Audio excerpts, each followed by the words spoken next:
ಬಹಳ ವರ್ಷದಿಂದ ಒಂದು ಕನಸಿತ್ತು, ಬಹಳ 10 ವರ್ಷದಿಂದ ಒಂದು ಕನಸಿತ್ತು.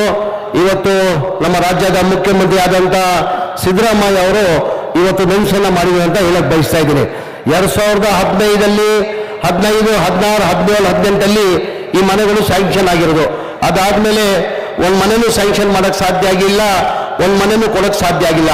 ಒಟ್ಟಾಗಿ 1,80,253 ಮನೆಗಳು ಯಾವಾಗ ಸ್ಯಾಂಕ್ಷನ್ ಆಗಿದ್ದು, ಸಿದ್ದರಾಮಯ್ಯ ಹಿಂದಿನ ಮುಖ್ಯಮಂತ್ರಿ ಇರುವಾಗ ಆ ಟೈಮಲ್ಲಿ ಸ್ಯಾಂಕ್ಷನ್ ಆಗಿದ್ದು ಬಿಟ್ಟು ಈ ಬಿಜೆಪಿ ಸರ್ಕಾರ ಬಂತು, ಸಮ್ಮಿಶ್ರ ಸರ್ಕಾರ ಬಂತು, ಅದ್ರಲ್ಲಿ ಒಂದು ಮನೆನೂ ಸ್ಯಾಂಕ್ಷನ್ ಮಾಡಿಲ್ಲ, ಒಂದು ಮನೆನೂ ಕೊಡಕ್ಕೆ ಸಾಧ್ಯ ಆಗಿಲ್ಲ. ಕಾರಣ ಅಂದ್ರೆ ಮನೆ ಕೊಡಕ್ಕೆ ಸಾಧ್ಯ ಆಗಿಲ್ಲ ಅಂತ ಕಾರಣ ಏನಂದ್ರೆ, ಒಂದು ಮನೆ ಕಟ್ಟಬೇಕಾದ್ರೆ 7,500,000 ರೂಪಾಯಿ ಆಗ್ತದೆ. ಕೇಂದ್ರ ಸರ್ಕಾರದಿಂದ 1,500,000 ಲಕ್ಷ ಕೊಡ್ತಾರೆ, ನಮ್ಮ ರಾಜ್ಯ ಸರ್ಕಾರದಿಂದ 1,20,000 ಜನರಲ್ ಕೊಡ್ತಾರೆ, SC ST ಇದ್ರೆ 2 ಲಕ್ಷ ಕೊಡ್ತಾರೆ. ಒಟ್ಟಾಗಿ ನಾವು ಆವರೇಜ್ ತಗೊಂಡ್ರೆ 1,500,000 ಲಕ್ಷ ಅಂತ ಕೇಂದ್ರ ಸರ್ಕಾರದಿಂದ ಕೊಟ್ಟರು. 7,500,000 ಲಕ್ಷದಲ್ಲಿ 3 ಲಕ್ಷ ತೆಗೆದ್ರೆ 4,500,000 ಲಕ್ಷ ರೂಪಾಯಿ ಬೆನಿಫಿಷರಿ ಕೊಡಬೇಕಾಗ್ತದೆ. ಬೆನಿಫಿಷರಿ 4,500,000 ಲಕ್ಷ ಕೊಡಲಿಲ್ಲ ಕಾರಣಕ್ಕೆ ಈ ಮನೆಗಳು ಕಂಪ್ಲೀಟ್ ಆಗಿಲ್ಲ. ಟೋಟಲ್ ಬೆನಿಫಿಷರಿ ಪೇಮೆಂಟ್ ಬರಬೇಕಾಗಿದ್ದು ಟೋಟಲ್ 1,80,253 ಮನೆಗೆ 6,691 ಕೋಟಿ ಬರಬೇಕಾಗಿತ್ತು. ಬರೇ 10 ವರ್ಷದಲ್ಲಿ ಬರೇ 310 ಕೋಟಿಗಳು ಬೆನಿಫಿಷರಿ ಪೇಮೆಂಟ್ ಬಂದಿತ್ತು. ನನ್ನ ಮನೆ ಮುಖ್ಯಮಂತ್ರಿಗಳು ನನ್ನ ಭರವಸೆ, ನನ್ನ ಮೇಲೆ ವಿಶ್ವಾಸ ಇಟ್ಟು ನನ್ನ ಮಂತ್ರಿ ಮಾಡಿದ್ಮೇಲೆ ವಸತಿ ಮಂತ್ರಿ ಮಾಡಿದ್ಮೇಲೆ ನನ್ನ 16 ಮೀಟಿಂಗ್ ಮಾಡಿಬಿಟ್ಟು ನನ್ನ ಮುಖ್ಯಮಂತ್ರಿ ಗಮನಕ್ಕೆ ತಂದೆ ನಾನು. ಸರ್, ಈ ಥರ ಬೆನಿಫಿಷರಿ ಪೇಮೆಂಟ್ ಯಾರು ಕೊಡೋಕ್ಕೆ ಸಾಧ್ಯ ಆಗ್ತಲ್ಲ, ಬರೀ 310 ಕೋಟಿ ಕೊಟ್ಟಿದ್ದಾರೆ, 5,000, 10,000, 20,000 ಅಂತ ಬಚ್ಚಾಗಿ 20,000 ಮೇಲೆ ಯಾರೂ ಕೊಡೋಕ್ಕೆ ಸಾಧ್ಯ ಆಗಿಲ್ಲ. ಬಡವ್ರು 4,500,000 ಲಕ್ಷ ಕೊಡೋಕ್ಕೆ ಸಾಧ್ಯ ಆಗಲ್ಲ ಸರ್. ದಯಮಾಡಿ ಈ ಬೇಳೆನ ಸರ್ಕಾರನೇ ಕೊಟ್ಬಿಟ್ಟು ಈ ಮನೆಗಳು ಅವ್ರ ಬೀದಿಯಲ್ಲಿದ್ದಾರೆ, ಅವ್ರ ಮನೆಗಳು ಕೊಡ್ಬೇಕಂತ ಮನೆ ಮುಖ್ಯಮಂತ್ರಿಗಳು ಮನವಿ ಮಾಡಿ ನಾನು 16 ಬಾರಿ ಮೀಟಿಂಗ್ ಮಾಡಿದೆ. ಇದು ನಮ್ಮ ಫೈನಾನ್ಸ್ ಸೆಕ್ರೆಟರಿ ಅತೀಕ್ ಸಾಬ್ರಿಗೂ 2-3 ಸ್ಲಮ್ಗಳು ಕರ್ಕೊಂಡೋಗಿದೆ. ಆಮೇಲೆ 16 ಮೀಟಿಂಗ್ಗಳು ಮನೆ ಮುಖ್ಯಮಂತ್ರಿಗಳ ಜೊತೆ ಮಾಡೋದಾದ್ಮೇಲೆ ನನಗೂ ವಿಶ್ವಾಸ ಇರಲಿಲ್ಲ. ಏನಕ್ಕಂದ್ರೆ ನಾವು 5 ಗ್ಯಾರಂಟಿ ಕೊಟ್ಟಿರೋದು ತಮಗೆಲ್ಲ ಗೊತ್ತೇ ಇದೆ. 5 ಗ್ಯಾರಂಟಿ ಅಂದ್ರೆ ಕನಿಷ್ಠ 52,000 ಕೋಟಿ ಆಗ್ತದೆ. ಅದರಲ್ಲಿ ಇದು 6,000 ಚಿಲ್ಲರೆ ಕೋಟಿ ಕೊಡ್ಬೇಕಾದ್ರೆ ಅದು ಕಷ್ಟ ಆಗ್ತದೆ ಅಂತ ಹೇಳ್ಬಿಟ್ಟು ನನ್ನ ಮುಖ್ಯಮಂತ್ರಿ ಒಪ್ಕೊಂತಾರಿಲ್ಲ ಅಂತ ಹೇಳ್ಬಿಟ್ಟು ಬೈದಿಂದ ಮಾನ್ಯ ಮುಖ್ಯಮಂತ್ರಿಗಳು ಅಥವಾ ಇದು ಪ್ರಪೋಸಲ್ ಇದ್ದೆ. ಮಾನ್ಯ ಮುಖ್ಯಮಂತ್ರಿಗಳು ಎಲ್ಲ ಮಾಹಿತಿ ತಗೊಂಡಾದ್ಮೇಲೆ ಇಲ್ಲ ನಿಜವಾಗ್ಲೂ ಬಡವರು ಕಷ್ಟದಲ್ಲಿದ್ದಾರೆ, ಅವ್ರ ಮನೆ ಕೊಡ್ಬೇಕಾಗ್ತದೆ ಅಂತ ಹೇಳ್ಬಿಟ್ಟು ಅದು 5 ಗ್ಯಾರಂಟಿ ಜೊತೆಯಲ್ಲಿ ಇದು 6 ಗ್ಯಾರಂಟಿ ಅಂತ ಹೇಳ್ತೀನಿ. ಬೇರೆ ಯಾವ ಮುಖ್ಯಮಂತ್ರಿ ಇದ್ರು ಇದು ಒಪ್ಪಕ್ಕೆ ಸಾಧ್ಯ ಆಗಲ್ಲ. ಬಡವ್ರ ಬಗ್ಗೆ ಕಾಳಜಿ ಇದ್ದಿದ್ದಕ್ಕೆ ನಮ್ಮ ಮನೆಯ ಮುಖ್ಯಮಂತ್ರಿಗಳು ಒಪ್ಕೊಂಡು ಇಲ್ಲ ಕಣೋ, ನಾನು 5 ಲಕ್ಷ ರೂಪಾಯಿ ಸರ್ಕಾರ ವತಿಯಿಂದ ಕೊಡ್ತೀನಿ, ಬೆನಿಫಿಷರಿ ಬರೀ 1 ಲಕ್ಷ ಕೊಡ್ಲಿ, ಆ ಮನೆಗಳು 1 ವರ್ಷದಲ್ಲಿ ಕಟ್ಕೊಡ್ಬೇಕಂತ ಹೇಳ್ಬಿಟ್ಟು ನನ್ನ ಕ್ಯಾಬಿನೆಟ್ ಅಂತಂದು 500 ಕೋಟಿಯನ್ನು ರಿಲೀಸ್ ಮಾಡಿಬಿಟ್ಟು ಇವತ್ತು ನಾವು 36,781 ಮನೆ ಇಡೀ ರಾಜ್ಯದಲ್ಲಿ ಫಸ್ಟ್ ಫೇಸ್ ಅಲ್ಲಿ ಕೊಡಕ್ಕೆ ಸಾಧ್ಯ ಆಯಿತು. ಅದು ಯಾರಿಂದ? ಬೇರೆ ಯಾರಿಂದನೂ ಇಲ್ಲ, ನಮ್ಮ ರಾಜ್ಯದ ಮುಖ್ಯಮಂತ್ರಿ ಸಿದ್ದರಾಮಯ್ಯ ಅವರಿಂದ ಸಾಧ್ಯ. ಅದಕ್ಕಿಂತ ಮುಂಚೆನೂ ಬಹಳ ಜನ ಮುಖ್ಯಮಂತ್ರಿಗಳು ಇದ್ರು, ಸಮ್ಮಿಶ್ರ ಸರ್ಕಾರ ಬಂದ್ರು, ಸಿದ್ದರಾಮಯ್ಯ ಅವರು ಸ್ಯಾಂಕ್ಷನ್ ಮಾಡಿದ್ದು 2015 ಹಿಡ್ಕೊಂಡು 2018 ಆದ್ಮೇಲೆ ಸಮ್ಮಿಶ್ರ ಸರ್ಕಾರ ಬಂತು. ಕುಮಾರಸ್ವಾಮಿ ಅವರು ಮುಖ್ಯಮಂತ್ರಿ ಆದ್ರು. ಕುಮಾರಸ್ವಾಮಿ ಅವರಿಗೆ ಬಡವರ ಬಗ್ಗೆ ಕಾಳಜಿ ಇದ್ದಿದ್ರೆ ಕುಮಾರಸ್ವಾಮಿ ಅವರು ಕೆಲಸ ಮಾಡೋರು. ಅದಾದ್ಮೇಲೆ ಯಡಿಯೂರಪ್ಪ ಅವರು ಮುಖ್ಯಮಂತ್ರಿ ಆದ್ರು.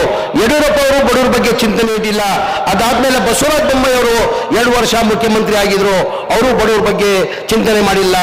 ಅದನ್ನ ನಮ್ಗೆ ಹೇಳಿದ್ರು ಯಾರೋ, ಸೋಮಣ್ಣ ಅವರು ಹೋಗ್ಬಿಟ್ಟು ಬಹಳ ಒತ್ತಡ ಆದ್ರಂತೆ. ಸೋಮಣ್ಣ ಅವರು 4 ವರ್ಷ ವಸತಿ ಮಂತ್ರಿ ಆಗಿದ್ರು. ಪಾಪ ಸೋಮಣ್ಣ ಅವರು ಬಡವರ ಬಗ್ಗೆ ಕಾಳಜಿ ಇಟ್ಕೊಂಡು ಇಲ್ಲ ಈ ಮನೆಗಳು ಏನಾದ್ರು ಮಾಡಿಕೊಡ್ಬೇಕಂತ ಹೇಳ್ಬಿಟ್ಟು ಯಡಿಯೂರಪ್ಪ ತವನ್ನು ಪ್ರಪೋಸಲ್ ಇಟ್ಟಿದ್ರು, ಮನೆ ಬಸವರಾಜ ಬೊಮ್ಮಾಯಿ ತವನ್ನು ಪ್ರಪೋಸಲ್ ಇಟ್ಟಿದ್ರು. ಅಂದ್ರೆ ಯಾರು ಅವ್ರ ಬಡವ್ರ ಬಗ್ಗೆ ಕಾಳಜಿ ಇದ್ದಿದ್ದ ಕಾರಣಕ್ಕೆ ಅವ್ರು ಕೊಡಕ್ ಸಾಧ್ಯ ಆಗಿಲ್ಲ.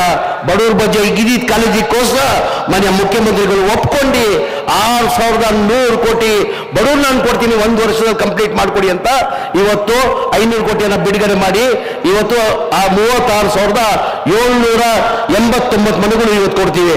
ಬೇರೆ ಸೆಕೆಂಡ್ ಹಂತದಲ್ಲಿ ಈಗ ಫಸ್ಟ್ ಇನ್ಸ್ಟಾಲ್ಮೆಂಟ್ ಆಗಿ ಕೊಡ್ತಾ ಇದ್ದೀವಿ ನಾವು. ಎರಡನೇ ಹಂತದಲ್ಲಿ ಜುಲೈದಲ್ಲಿ 37,928 ಮನೆ ಕೊಡ್ಬೇಕಂತ ಇದ್ದೀವಿ ನಾವು. ಅದಾದ್ಮೇಲೆ ಸೆಪ್ಟೆಂಬರ್ ಅಲ್ಲಿ 43,912 ಮನೆ ಕೊಡ್ಬೇಕಂತ ಇದ್ದೀವಿ. ಈ ಡಿಸೆಂಬರ್ ಕೊನೆಯಲ್ಲಿ ಇಲ್ಲ ಫೆಬ್ರವರಿ ಕೊನೆಯಲ್ಲಿ ಉಳಿದಿರೋದು 61,624 ಮನೆಗಳು ಕೊಡ್ಬೇಕಂತ ತೀರ್ಮಾನ ಮಾಡಿದ್ದೀನಿ. ತಾವೆಲ್ಲ ದಯಮಾಡಿ ಇದು ನಾನು ಹೆಚ್ಚಾಗಿ ಮಾತಾಡೋಕೆ ಹೋಗಲ್ಲ, ಏನಿದೆ ಸಮಯ ಕಡಿಮೆ ಇದೆ. ತಾವೆಲ್ಲ ಊಟ ಮಾಡಿಲ್ಲ, ತಾವು 9 ಗಂಟೆಗೆಲ್ಲ ತಾವೆಲ್ಲ ಬಂದಿದ್ದೀರಾ. ಮೊನ್ನೆ ಮುಖ್ಯಮಂತ್ರಿಗಳು ಬೇರೆ ಕಾರ್ಯಕ್ರಮಕ್ಕೆ ಕೊಪ್ಪಳಿಗೆ ಹೋಗ್ಬೇಕಾಗ್ತದೆ, ಆ ಕಾರಣಕ್ಕೆ ನಾನು ಹೆಚ್ಚಾಗಿ ಮಾತಾಡೋಕೆ ಹೋಗಲ್ಲ. ಇಷ್ಟೇ ಹೇಳ್ತಾ ಇದ್ದೀನಿ. ಇವತ್ತು ಈ ಮನೆಗಳು ತಮ್ಮ ಸಿಗ್ತಾ ಇರೋದು ಬೇರೆ ಯಾವ ಮುಖ್ಯಮಂತ್ರಿ ಇದ್ರೂ ಸಾಧ್ಯ ಅಲ್ಲ. ಬರೇ ನಮ್ಮ ಸಿದ್ದರಾಮಯ್ಯ ಅವರು ಬಡವರ ಬಗ್ಗೆ ಕಾಲು ತಿದ್ದಿದ್ದ ಕಾರಣಕ್ಕೆ ಇವತ್ತು ನಿಮ್ಗೆಲ್ಲ ಮನೆಗಳು ಸಿಕ್ಕಿದೆ. ಇದು ನೋಡ್ತಾ ಇರ್ಬೋದು ಮನೆಗಳು, ನೀವು ಎಲ್ಲಿ ಮನೆಗಳು ಸಿಕ್ಕಿದೆ? ಶ್ರೀಮಂತರು ಮಧ್ಯದಲ್ಲಿ ಈ ಬಡವರ ಮನೆಗಳು ಇರೋದು. ಇಂಥ ಮನೆಗಳು ನೋಡಿದ್ರ ನೀವು? ಇಂಥ ಮನೆಗಳು ಭಾರತೀಯ ಸಿಟಿ ಅಂತ ಪಕ್ಕದಲ್ಲೇ ಇದೆ ಇಡೀ ರಾಜ್ಯದಲ್ಲಿ.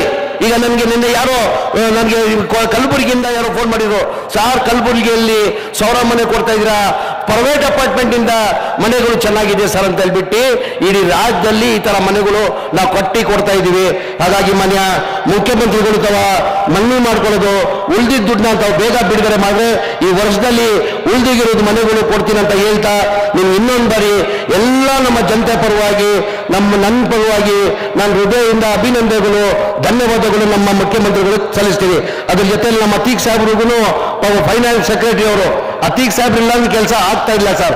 ತಾವು ಇದ್ದಿದ್ದಕ್ಕೆ ಕಾರಣಕ್ಕೆ ಇವತ್ತು ನಮ್ಮ ದುಡ್ಡು ಕೊಟ್ಟು ಇವತ್ತು ನನ್ನ ಮೇಲೆ ವಿಶ್ವಾಸ ಇಟ್ಟು ತಾವು ಮುಖ್ಯಮಂತ್ರಿ ಜೊತೆ ಕೈ ಜೋಡಿಸಿ ಈ ದುಡ್ಡನ್ನ ರಿಲೀಸ್ ಮಾಡಿದ್ದೀರಾ. ನಿಮಗೂ ಒಂದು ಕೈ ಜೋಡಿಸಿ ರಿಕ್ವೆಸ್ಟ್ ಮಾಡ್ಕೊಳ್ತೀನಿ, 1 ವರ್ಷದಲ್ಲಿ ನಾನು ಕೊಡ್ತೀನಿ. ದಯಮಾಡಿ 1 ವರ್ಷ ಒಳಗಡೆ ತಾವು ಬಿಡುಗಡೆ ಮಾಡಿದ್ರೆ ಹೆಚ್ಚಿನ ಸಮಯ ಇಲ್ಲ, ಡೀಟೇಲ್ ಆಗಿ ಹೇಳಕ್ಕೆ ನಿಮಗೆ ಹೆಚ್ಚಿನ ಸಮಯ ಇಲ್ಲ ನನಗೆ. ಹಾಗಾಗಿ ನಿಮಗೂ ಕೈ ಜೋಡಿಸಿ ಮನವಿ ಮಾಡ್ಕೊಂಡು ನಿಮಗೂ ಅಭಿನಂದನೆಗಳು, ಧನ್ಯವಾದಗಳು ಸಲ್ಲಿಸ್ತೀನಿ. ಅದ್ರ ಜೊತೆಯಲ್ಲಿ ನಮಗೆಲ್ಲ ನಮ್ಮ ನವೀನ್ ರಾಜ್ ಅವರು ಸೆಕ್ರೆಟರಿ ಅವರು ಈ ಕಾರ್ಯಕ್ರಮ ಹಮ್ಮಿಕೊಂಡು ಬಹಳ ಅದ್ದೂರಿ ಮಾಡಿದ್ದಾರೆ. ನವೀನ್ ರಾಜ್ ಅವ್ರಿಗೂ ಧನ್ಯವಾದ ಸಲ್ಲಿಸ್ತೀನಿ.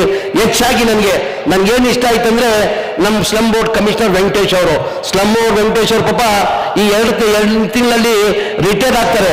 ನಾನೆಲ್ಲ ಒಂದರೆ ನಾನು ರವೀಂದ್ರ ಸಿಂಗ್ ಮಾತಾಡಿದ್ವಿ, ಇಲ್ಲ ಸರ್ 2 ತಿಂಗಳು ರಿಟೈರ್ ಆಗಿದ್ದಾರೆ, ಇವರು ಬಹಳ ಸೀರಿಯಸ್ ಆಗಿ ತಗೊಳ್ಳಲ್ಲ, ಈ ಕಾರ್ಯಕ್ರಮ ಯಶಸ್ವಿ ಆಗಬೇಕು, ಹೆಂಗ್ ಮಾಡಿದವರು ಗೊತ್ತಿಲ್ಲ ಅಂತ.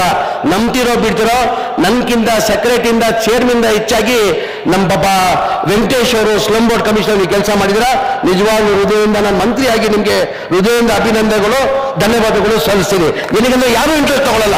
2 ತಿಂಗಳು ಇಟ್ಕೊಂಡು ಅಯ್ಯೋ ನಾನು 2 ತಿಂಗಳಲ್ಲಿ ಹೋಗ್ಬೇಕಪ್ಪ, ನನ್ಗೇನು ಬೇಕಾಗಿದೆ ಅಂತ ಹೇಳ್ಬಿಟ್ಟು ಯಾವನು ಇಂಟ್ರೆಸ್ಟ್ ತಗೊಳ್ಳಲ್ಲ. ಅದು ತಗೊಂಡು ಮಾಡಿದ್ರ ಎಲ್ಲ ನಮ್ಮ ಸ್ಲಮ್ ಬೋರ್ಡ್ ಎಲ್ಲ ಚೀಫ್ ಇಂಜಿನಿಯರ್ ಇರಲಿ, ಎಕ್ಸಿಕ್ಯೂಟಿವ್ ಇಂಜಿನಿಯರ್ ಇರಲಿ, ನಿಮ್ಮ ಸಹಕಾರದಿಂದ ಈ ಕಾರ್ಯಕ್ರಮ ಯಶಸ್ವಿಯಾಗಿದೆ.